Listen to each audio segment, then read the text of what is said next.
Welcome to TJ RoboSub. We are the chassis team. My name is Zaeem Qureshi. And I'm Dan Nguyen. So what was TJ RoboSub's goal? Our goal was to enter the RoboSub 2022 annual competition. The goal of this competition is to design and construct an autonomous submarine that would traverse through obstacles. The obstacles were made through RoboSub and its entire obstacle course. The competition will take place in August 2022.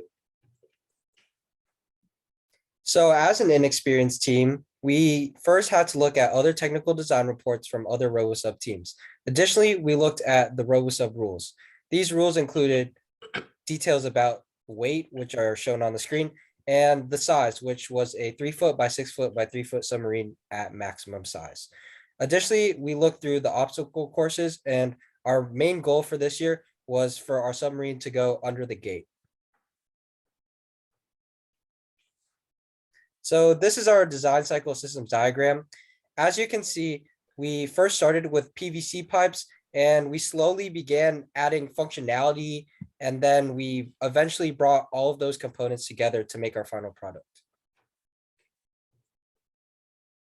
So this is our first design cycle, and for this, we experimented with PVC pipes and we imitated designs that we saw from RoboSub technical design reports from other teams.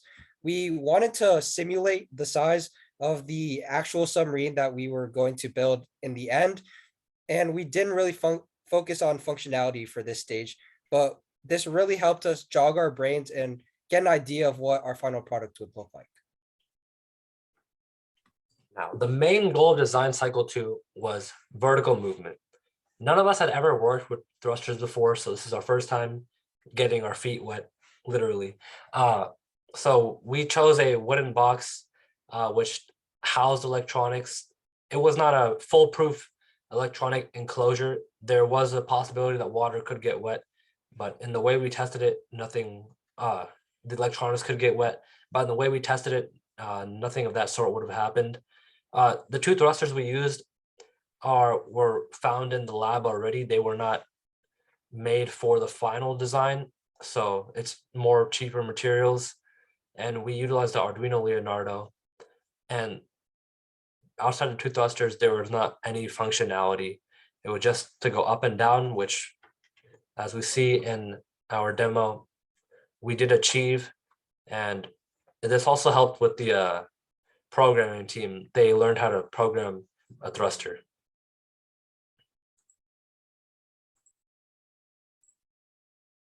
So now we move on to design cycle 3, where we start to incorporate more materials that will be used in the final design cycle.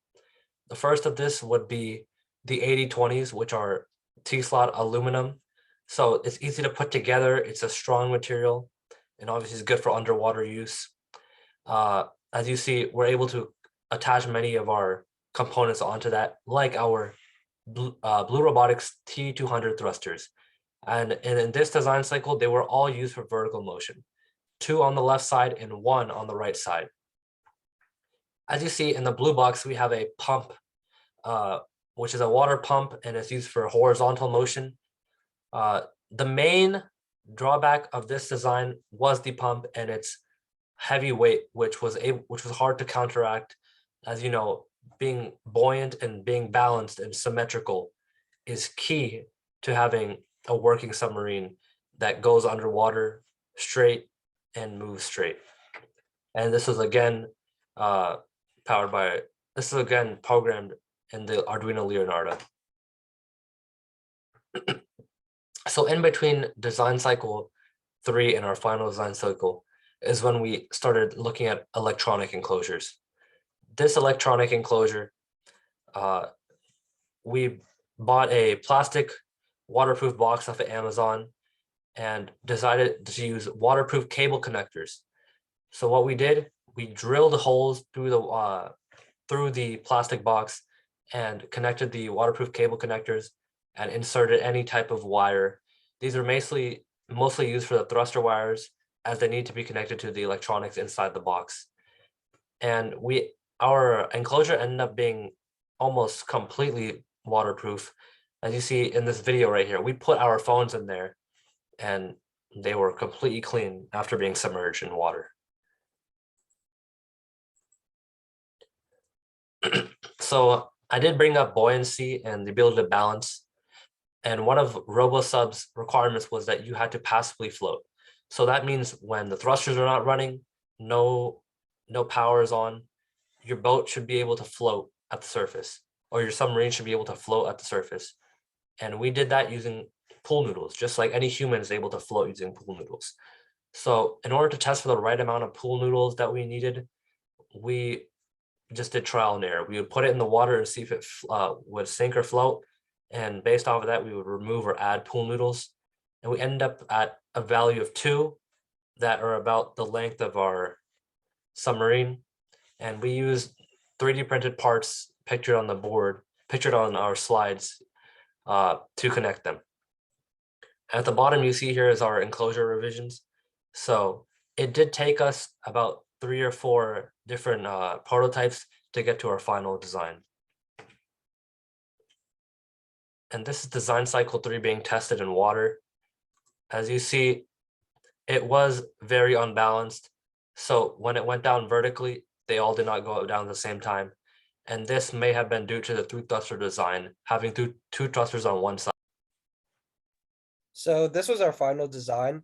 We ultimately used 3 thrusters and no pump because the pump added too much weight to our submarine. So 2 of the thrusters were used for horizontal movement and 1 thruster was used for vertical movement. We also included a watertight enclosure, which held wires, batteries, the power management board, a Pixhawk flight controller, and a Raspberry Pi board. The Pixhawk flight controller can control the thrusters manually currently, and it can also send data to the Raspberry Pi. So as you can see, we also have pool noodles on our final design and a claw attached. So now we move into our demo.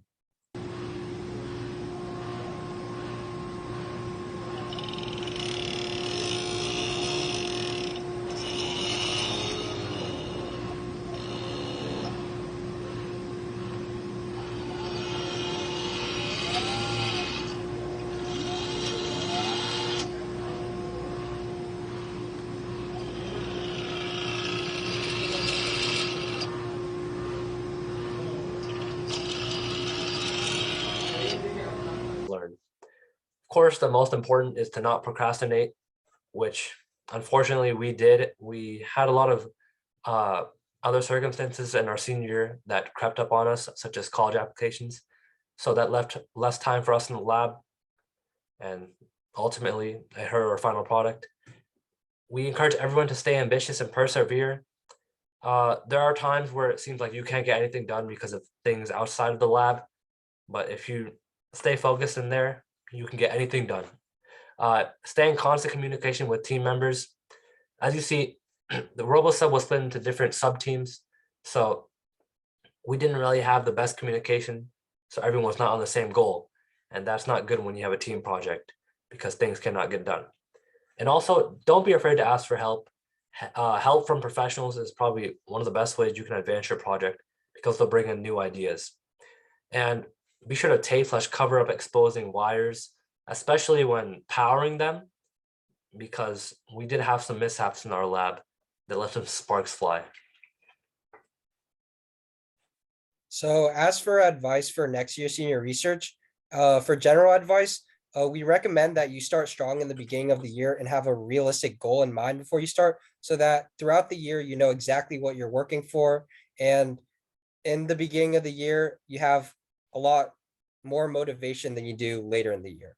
Additionally, we think it's very important that you stay organized and make sure that you assign tasks if you're in a group setting. And it's also important to be flexible because if you see that one sub team is struggling more than another or the one that you're part of, it might be the best move to help out the struggling sub team because everyone on the team ultimately is working towards the same goal. So that might be the best decision. As for the RoboSub future, if more thrusters are obtainable, take advantage because right now we only have 3 thrusters, and ultimately the more thrusters you have, the more successful the submarine will eventually become. Additionally, we want to make the submarine autonomous. We also want to connect the computer vision and movement aspects and add a kill switch so that our RoboSub can qualify for the competition. We'd like to thank our lab director, Ms. Kuzco, for guiding us through this project. And we'd also like to thank Dr. Bonatadis and the TJ Automation and Robotics Lab for allowing us to gather materials for this project and giving us the opportunity to make this project happen. Thank you for listening to our presentation regarding TJ RoboSub 2022, and we hope that we have a successful submarine in the future. Thank you.